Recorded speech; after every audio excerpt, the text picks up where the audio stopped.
Welcome to the Plant Trainers Podcast, where we're helping people improve their quality of life through nutrition and fitness.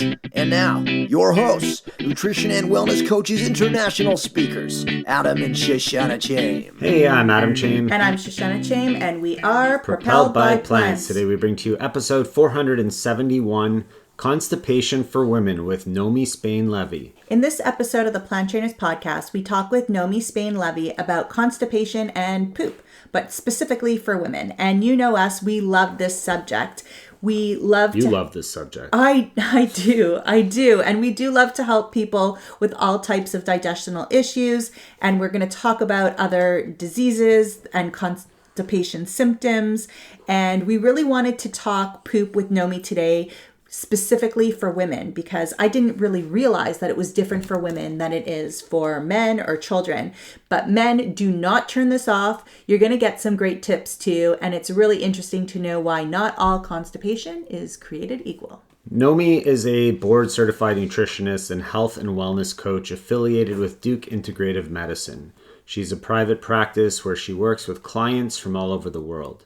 She's also the head nutritionist at Digestlive by Organza. The company focuses on female-specific herbal interventions developed under a team of doctors and researchers. Their first product, Digestlive, is part of their pioneer mission to educate about female constipation and how it is different from men's. A lot of great tips and tricks in this episode, so listen up and share it out. Enjoy the show. Hey everyone, now it's more important than ever to stay close and connected to us as we're going to be making some changes here at Plant Trainers. So please head over to planttrainers.com and get our plant-based comfort foods recipe book for free. That's a $14.99 value just by signing up for our newsletter so that you can know what changes are, because we want to make sure that we stay in touch. And now for a moment of gratitude. I'm grateful for puppies. I'm following some puppy accounts on Instagram, and when I turn on my Instagram, I see puppies right away and are great puppies. Sounds like I stole Adam's moment of gratitude. I'm grateful for our puppy as well and all the fun and joy and excitement that she brings to our family.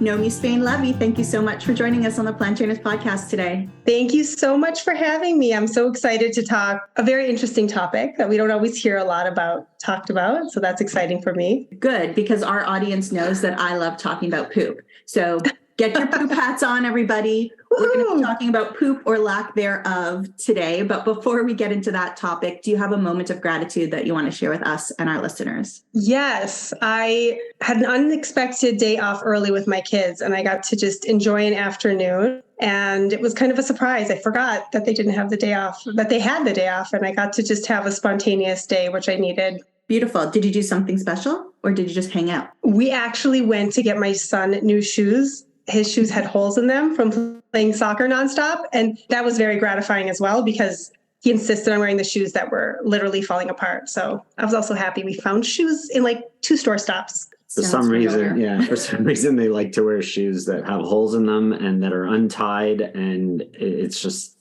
amazing. These kids are amazing. Yeah, untied. They're creatures of habits for sure. So talking about habits, how did you get into the healthy habit lifestyle for yourself? Was that something that you were just kind of born into, or did it develop from somewhere? So actually, I was born not into it. I think my parents were very intentional. I was raised in the Midwest in Minnesota in the 80s and 90s. And if we look back at nutritional recommendations during that period, there wasn't a lot of nutritional biochemistry that was something that the doctors were using to make their informed decisions. And so it was low fat, lots of fake foods, lots of processed foods. And I would say that I grew up with a fair amount of those. And as I got older, at one point, I moved to Hong Kong. And when I moved to Hong Kong, I started doing yoga. And I worked with a Swami there. I was studying under him. And he didn't speak a lot of English, but he started to give me nutritional advice, and it opened up my mind. I picked up a book. I can't remember now. I think my brother took it. It was some sort of health and wellness book. I picked that up and I read it, and it just started. That was like 20 years ago. And it started this interest in nutrition. Eventually I got married, had a bunch of kids, and went back to school. And at one point I sat down with my husband and I'm like, I need to go back to school and continue this journey that I started.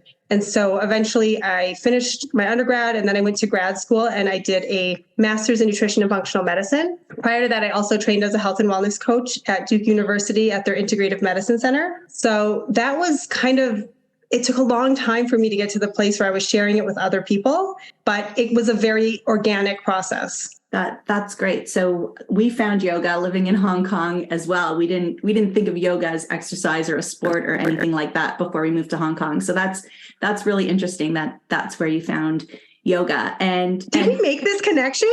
I think we did. Did we not? Well, you just did now. Well, we just did now. We'll figure out the dates after. We have to talk about this. Okay. To be continued. Next. Okay. To be continued. So through your health journey, you are now, I'd call you a constipation expert. Let's talk a little bit about constipation and constipation for women specifically. How does it differ for women? Or let's first say what constipation actually is. Like, at what 100%. At what point does not pooping become just missing a poop or actually being constipation? Great. That's a great question. So in terms of medically, what's considered constipation is a bowel movement 3 times or less per week. But really, from a functional medicine perspective, we need to have a daily bowel movement. 3 times a week is not adequate. 4 times a week is not adequate. It needs to be 7 times a week.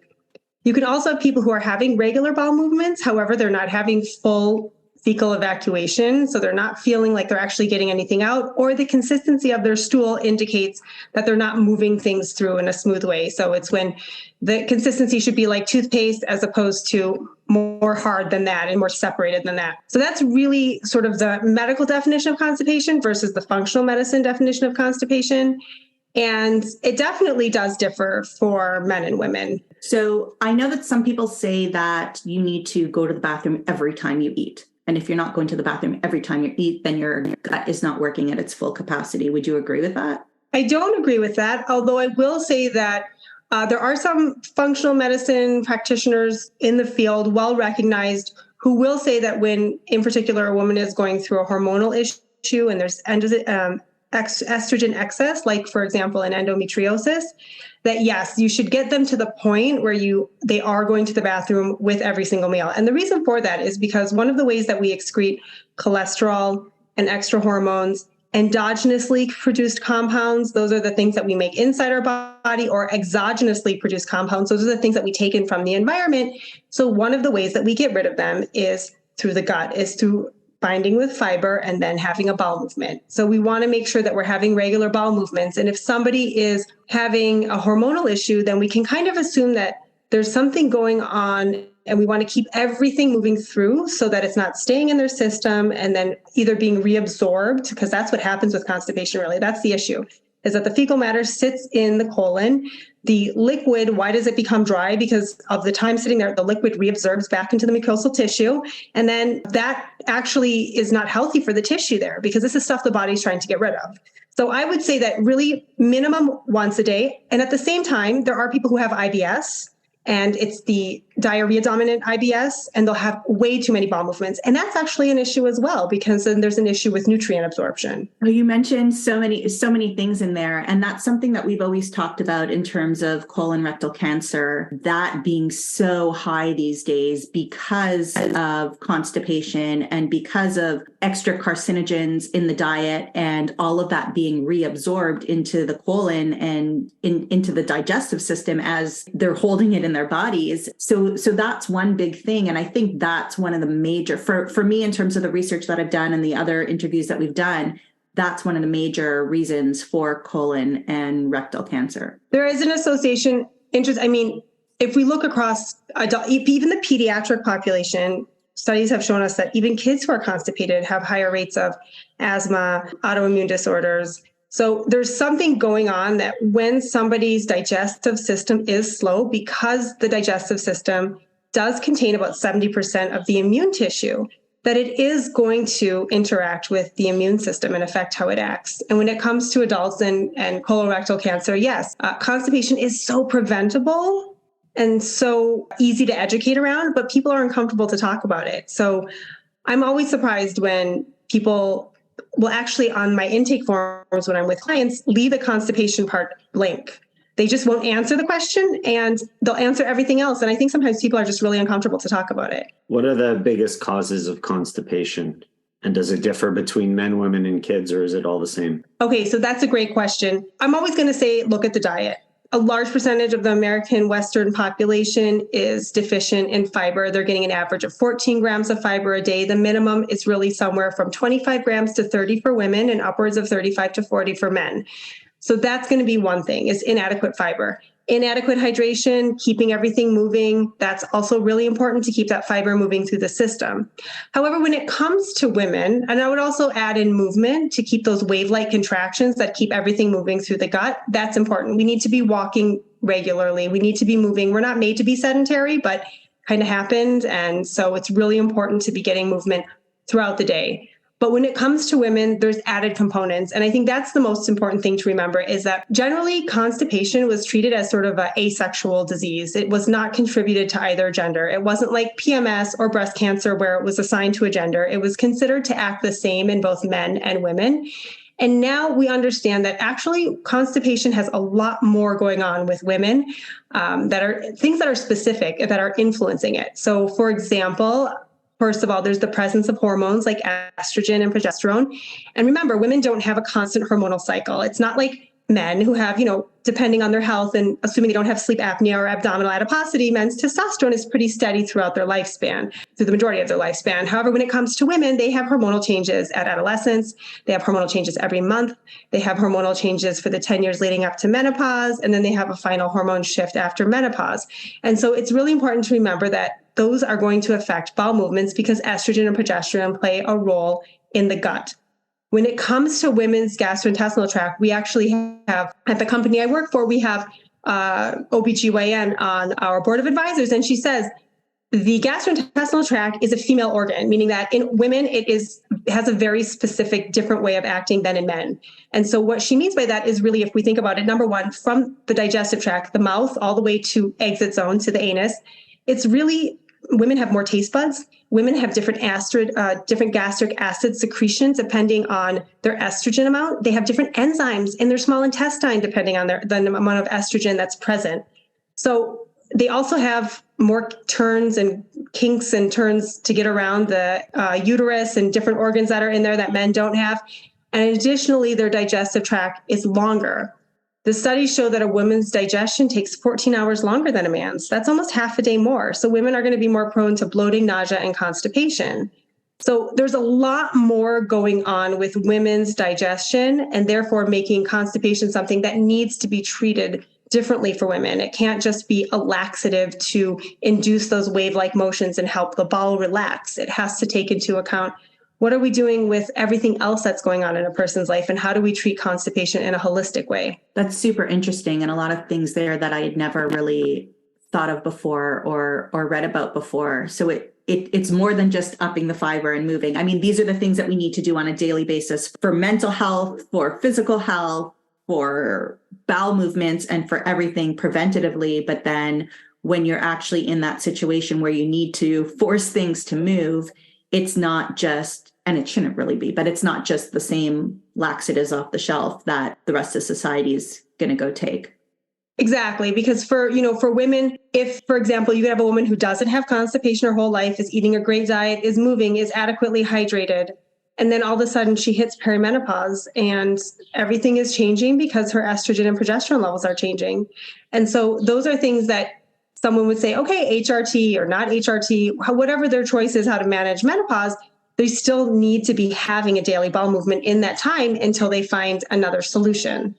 And so I think that it's important to think about, how do we make sure that there's not a one size fits all solution? Because that's the future right now of nutrition and medicine, is really individualized and personalized nutrition and interventions. And then there's also stratified interventions where we're looking at things that are going to be different between the genders. And for example, there's a lot of conditions that are treated as generic, and really they're acting differently in men and women. And I think that's important to consider, and it's important to discuss with one's doctor. We're just going to take a little break here because I want to share with you that growth is something that happens for everyone and every business. And we've been going through a lot of personal and professional growth here at Plant Trainers, and we want to stay connected with you. That's why we're giving away our plant-based comfort food ebook that's worth $14.99 for free at our website at planttrainers.com, or by clicking the link in the show notes. Click on that, get on our newsletter, because we're going to be making some serious changes and you need to be aware of what's going on. We look forward to connecting with you there. And now back to the show. Yeah, we've talked about every body is different so often, and everyone needs to be treated appropriately based on what they're going through individually.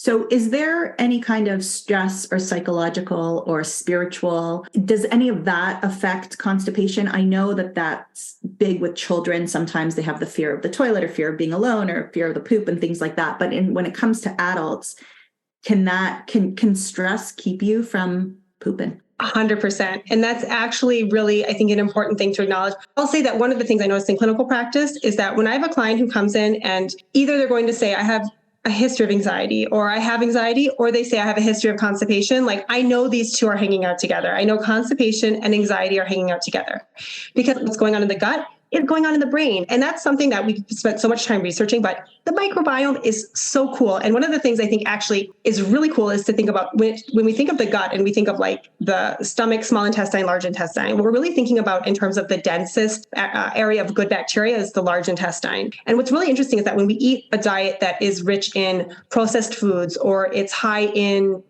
too much protein and too much animal-based proteins where there's not enough plant sources, then what's going to happen is that the microbiome has different types of bacteria, and those different types of bacteria feed on different things. They need carbohydrates for fermentation.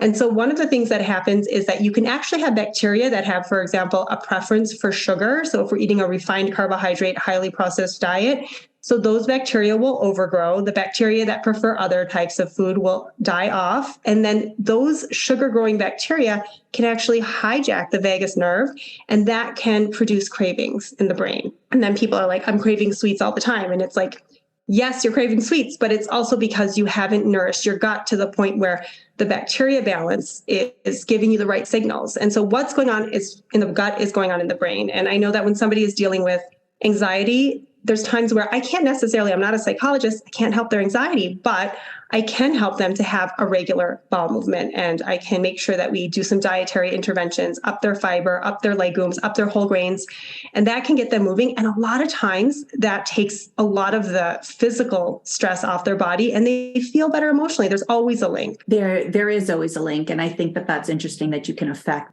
We've always talked about the connection between the gut and the brain and all of that. And, now it's kind of like gut, brain, poop. It's all together, and you can affect one through all the others. So I want to take a couple of minutes to just talk about Organza and what they're doing to help women specifically with constipation. And of course, it's all about making sure you never need to go there, right? Do all the things in advance. But when you do, what's there. And I also just want to put the disclaimer. I just think this is a really cool product. We don't have anything to do with it. No monetary gain for us here. I just want people to be using what they should be using, and don't go to Walmart and just pull something off the shelf. Don't take Miralax. There's a lot. I think that's the main thing. I think, first of all, Organza is so interesting in that it's the first 100% herbal formula remedy specifically made for women's constipation that's addressing constipation at the root cause. It is not just giving you a senna tea that's a laxative and makes the bowel relax. And that's habit forming because, right, we don't want to take laxatives all the time, because if we do that, the bowel's a muscle, and then the bowel loses its ability to keep moving things through and people become dependent.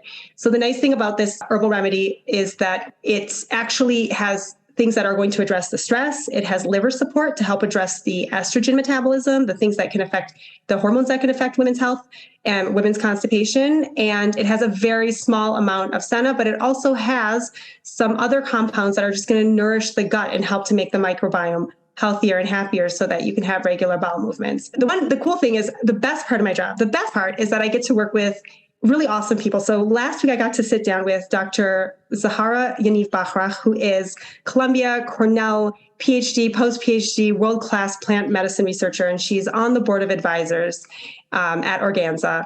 And we're in the process of developing more women-specific formulas for what were previously thought to be generic conditions. And we talked about herbal medicine and how important it is we talked about the development of herbal medicine, the history, as well as how important it is to source things from a good source, meaning, is your supplement, how many times has it been tested? Because the FDA doesn't require any testing. Is there bacteria testing? Is there biological testing? Is there heavy metals testing? So there's a lot of ways to make sure, is the compound that you're taking even contain active ingredients, which I thought was so fascinating. You can get ginseng, grow it in the same conditions in one area, and then it will not have the 2 active compounds that you need in Korean ginseng. And so I think the really interesting thing about this product is that it's at the forefront. It's a pioneer in treating women's constipation, but it wants to bring more solutions to the market that are high quality and tested, made for women by women. We're an office full of women talking about poo all day, which my kids think is like the coolest job ever, by the way.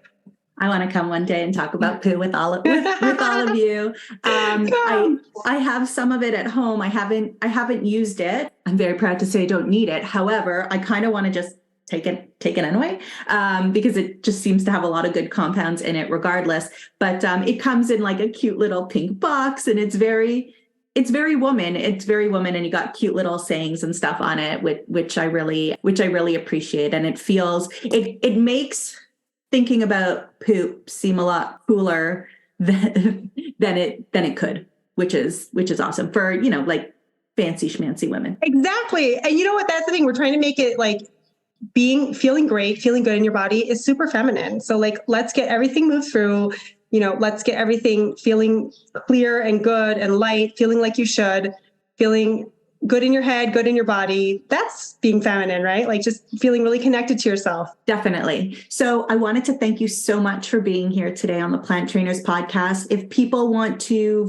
follow the Instagram or check out the website, where would you like them to go? So the Instagram for me is Nomi Knows Nutrition, and anybody can pop over and ask me questions. I do tip of the day, which is really fun. You also get to see what I'm wearing. For people who like to shop, just to shop for what you're wearing. Yeah.